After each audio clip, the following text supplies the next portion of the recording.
India में एक person एक वोट डाल सकता है। वन पर्सन वन वोट का कॉन्सेप्ट है। ऐसे ही वन नेशन वन इलेक्शन की बात चल रही है। मतलब जो केंद्र के चुनाव हैं, जो विधानसभाओं के चुनाव है, वो एक साथ करा लिए जाए। ऐसा सरकार बिल लेके आई है। पास होगा नहीं होगा वो बात की बात है। लेकिन इससे भी एक ज़रूरी चीज़ जो जनरली कोई भी पॉलिटिकल पार्टी नहीं उठाएगी, वो है वन कैंडिडेट वन कॉन्स्टिट्यूएंसी। मतलब एक कैंडिडेट दो अलग अलग विधानसभा या फिर लोकसभा क्षेत्र से खड़ा होता है। उसके बाद दोनों अगर वो जीत भी जाता है तो उसको एक सीट छोड़नी पड़ती है। अब जो सीट छोड़ी उस पर बाई इलेक्शन होगा। बाई इलेक्शन कौन कराएगा? Election commission of India. उसका खर्चा कौन उठाएगा? हम या आप।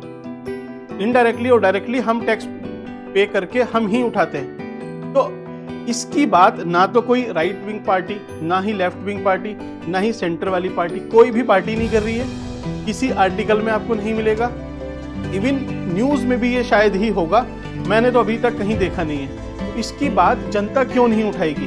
अगर आपको इन सब में लगे रहना है कि सही है गलत है या फिर इलेक्शन का खर्चा होता है नहीं होता है, तो खर्चा तो बाई इलेक्शन में भी है ना। बाई इलेक्शन का भी प्रोसेस वही है। तो सिंपली इसके लिए सरकार या तो एक ऐसा बिल साथ ही साथ लेके आए कि एक कैंडिडेट जो दो अलग अलग कॉन्स्टिट्यूएंसी से खड़ा होता है, जीत भी जाता है, एक को अगर वो छोड़ता है, जो कि छोड़ना ही पड़ेगा उसे, तो उसका सारा खर्चा या फिर उससे डबल खर्चा वो जीता हुआ कैंडिडेट उठाएगा ही उठाएगा।